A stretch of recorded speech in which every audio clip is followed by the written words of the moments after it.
Hello la famille, recevez chez vous la paix de Christ. Nous voilà une nouvelle édition de notre rendez-vous d'édification libérée.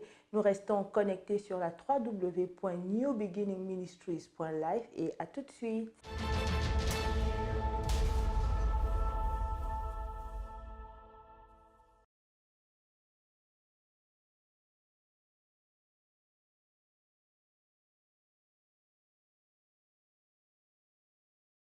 Alors, pasteur, moi je voudrais, avant que peut-être on puisse aborder en profondeur davantage les conséquences du péché sur l'humanité, je voudrais savoir, même quand le péché produit un résultat positif, devrait-on le rejeter? Parce que vu votre explication, le péché c'est quelque chose d'abominable, il faut fuir, il faut le combattre, si c'était un homme, j'aurais dit c'est l'homme à abattre. Mais si le péché produit quelque chose de positif, je prends un exemple. Euh, vous recevez de la visite et vous êtes très fatigué ou alors vraiment vous êtes en train de faire quelque chose et votre enfant, vous laissez une consigne, si on me cherche, dites que je ne suis pas là. Pourtant, vous êtes là. Et quand votre enfant arrive, enfin, quand le visiteur arrive, il rencontre votre enfant dit, ok, papa n'est pas là. C'est un mensonge, je veux dire, c'est quelque chose de travers si on doit s'en tenir. Mais il produit quelque chose de positif. Papa peut se reposer. J'ai été obéissant à papa parce que c'est la consigne qu'il m'a donnée et en même temps, il en bénéficie parce qu'il réussit à se reposer. Voilà, autant de choses. Il y a tellement de choses qui se font dans la vie qui sont positives finalement, mais qui partent d'une certaine distorsion. Est-ce qu'on doit continuer de considérer cela comme un péché? C'est qu'il faut considérer le péché dans sa profondeur comme deux choses particulièrement. Il y a la nature du péché et il y a les péchés, qui sont les conséquences de cette nature. Quand la nature du péché est déjà en nous, puisque le livre de Romains dit clairement que le péché vit en nous, il produit des actions, des pensées, une façon de faire. Mais nous avons voulu remonter à la chose pour comprendre comment ça s'est introduit. Et la Bible dit de manière très claire que tous ont péché et sont privés de la gloire de Dieu. Du coup, nous naissons dans ce monde comme étant pécheurs. Nous naissons pourquoi? Parce que le péché fait déjà partie de la nature de l'homme aux origines, c'est-à-dire dans le jardin d'Éden. Et ce qui se passe dans le jardin d'Éden n'est pas juste un acte. Ce qui se passe, c'est dans la profondeur, c'est que l'homme se détache totalement de Dieu. Maintenant, un acte comme dire que je ne suis pas là et tout, est une conséquence de beaucoup de choses. Pourquoi la personne ne pourrait pas faire dire à son visiteur, je suis désolé, mais je ne peux pas recevoir parce que je suis fatigué. Parce qu'il a peur que le visiteur fasse ceci ou bien ne fasse pas cela. Du coup, on se retrouve... Peut-être que vous lui devez de l'argent et que vous n'avez rien.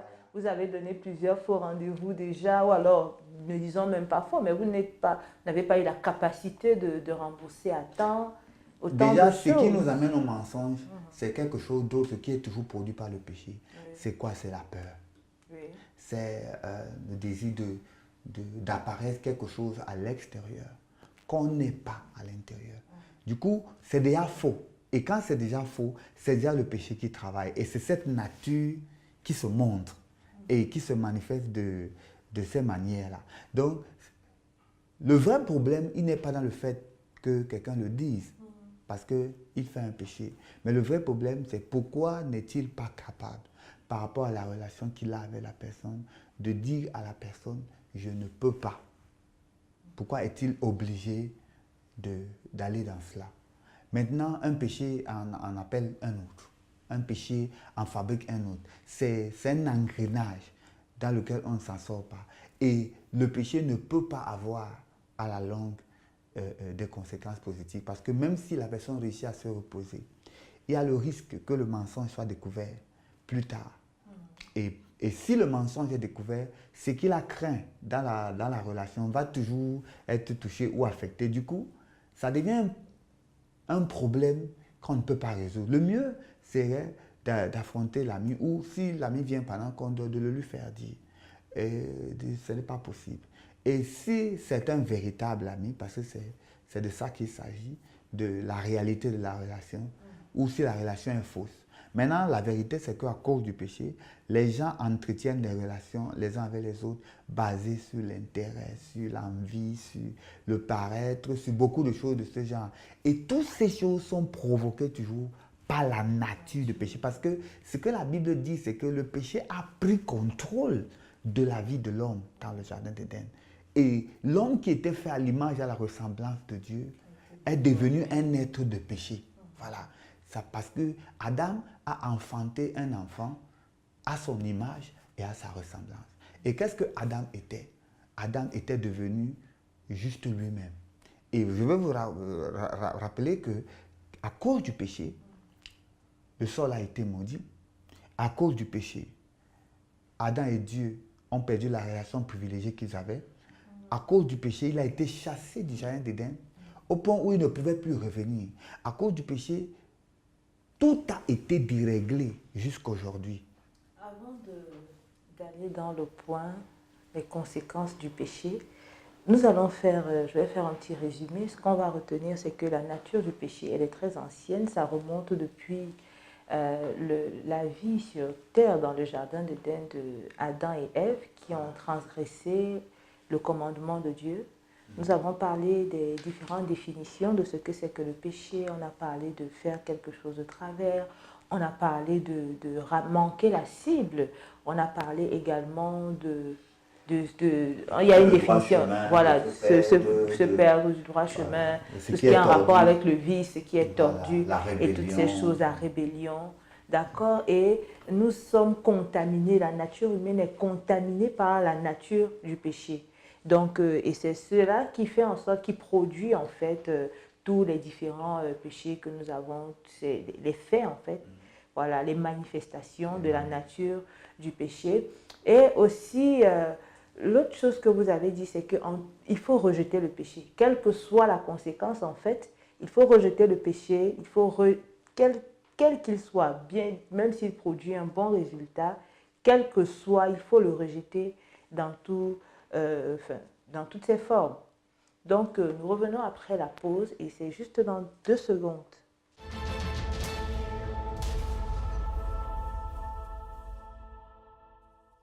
Alors, pasteur, vous avez plusieurs fois mis les pieds dans le plat pendant vos premiers propos, vos précédents propos. Alors, je vais poser la question, quelles sont les conséquences du péché dans l'humanité, dans la vie de celui qui pêche? Quelles sont les conséquences du péché de manière générale? Alors, si le péché est le fait de manquer sa cible, pour qu'on le comprenne simplement, il ne faut pas, à première vue, que quelqu'un comprenne le péché comme un acte qu'il a fait. Le péché montre d'abord que quelqu'un est perdu en lui-même, qui ne se retrouve pas, qui ne sait pas ce qu'il veut, ni où il va. Et c'est à cause de ça qu'il fait ce qu'il fait. C'est quelque chose qui est très important qu'on comprenne. Et maintenant, la conséquence est que quoi? La première conséquence, c'est que Dieu avait dit à Adam, tu mourras. Si tu manges le fruit, tu mourras. La mort. C'est la mort. Maintenant, la mort a plusieurs significations dans les Écritures. On a la première mort. On a la seconde mort. Et la première mort est la mort naturelle, la mort physique. C'est-à-dire la perte des capacités vitales de l'homme et la cessation de l'existence sous cette forme que nous avons. Il y a en dehors de cela une autre mort, parce qu'il y a un jugement. La conséquence du péché, c'est que forcément, il y aura la réparation. Parce que si vous détruisez l'ordre de l'univers, ou bien vous détruisez l'ordre de la vie, il faut que la vie se répare. Alors il faut punir le coupable pour que l'ordre revienne. Sinon, ça n'aura plus servi à rien. Parce que le monde n'est pas un tas de poussière, ou l'univers n'est pas un tas de poussière. Le monde a un ordre, et a une organisation, et a un maître. Et c'est comme une horloge, il y a des mécanismes. Quand quelque chose ne marche pas, on le répare. La réparation, c'est que l'homme doit mourir. Effectivement, cette mort, Dieu la considère comme la séparation d'avec lui. Parce que Dieu est la vie. Et la vie de l'homme vient de Dieu. Sa vie physique, sa vie surnaturelle, sa vie intellectuelle, tout ce qu'il a. Effectivement, tout ce que l'homme a été, et vous allez le remarquer, plus les années vont, l'homme perd en capacité. Que ce soit au niveau de l'espérance de vie, que ce soit au niveau de la résistance aux maladies, que ce soit par rapport aux vertus, l'homme ne fait que devenir plus le temps passe, de plus en plus faible. Et même le cycle de la vie est comme ça. Un enfant naît, il atteint l'âge mature, s'il peut, et après, qu'est-ce qu'il fait? Il meurt. Ça, c'est la mort physique. Mais la mort est également entrée dans le corps de l'homme au travers de la maladie, qui est une des conséquences puissantes du péché. La maladie a atteint le corps de l'homme. Le corps de l'homme n'était pas fait pour être susceptible, puisque nous savons en science que le corps de l'homme a un certain nombre de microbes qui travaillent à son fonctionnement. Mais le dérèglement spirituel que le péché occasionne dérègle même les fonctions du corps. Maintenant, si c'est les hormones se produisent bizarrement, le système sanguin se dérègle. Les microbes sont devenus plus dangereux. Plus dangereux. Aujourd'hui, tout ce qui est dans notre corps peut nous tuer maintenant parce que il suffit, ça ne se régule plus. Parce que toutes les maladies que nous avons, elles existent dans notre corps, mais dans une certaine proportion. Ça veut dire que nous avons toujours le mal en nous, d'une certaine manière. C'est ça qui permet que le corps se régule et tout. Mais la maladie, maintenant, le corps ne se fonctionne plus normalement. Telle chose apparaît. Vous allez voir que telle maladie est causée par telle chose. En dehors de cela, les relations entre les hommes, la méfiance, la trahison, les coups bas, tout ce que ça peut occasionner. Maintenant, l'autorité que l'homme avait sur la création en tant que maître de la création, animé, comme Dieu lui avait dit, créons l'homme en notre image, selon notre semblance, et qu'il domine sur les poissons, sur les animaux, et surtout, l'homme commence à avoir peur du serpent. L'homme commence à avoir peur du lion. L'homme commence à avoir peur du gorille. L'homme a même peur de son ombre. L'homme a peur la nuit. L'homme a peur des mauvais esprits. L'homme a peur des mauvais sorts. L'homme a peur de mourir.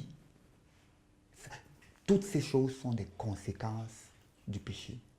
Maintenant, la conséquence la plus sévère, la plus difficile, c'est que nous sommes séparés de Dieu sur cette terre, oui. Nous souffrons dans le corps de chair, oui.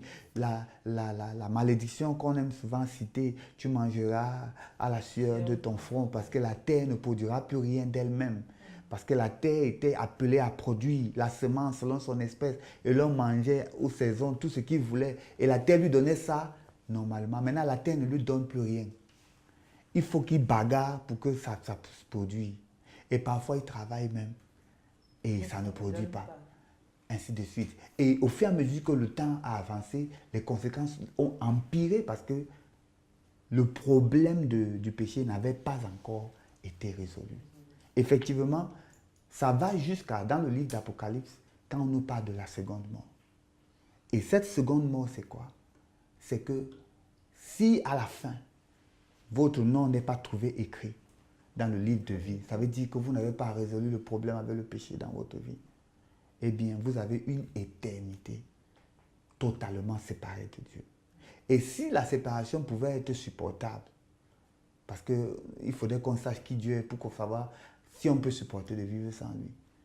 Mais vous vivez éternellement dans un lac ardent de feu et de soufre.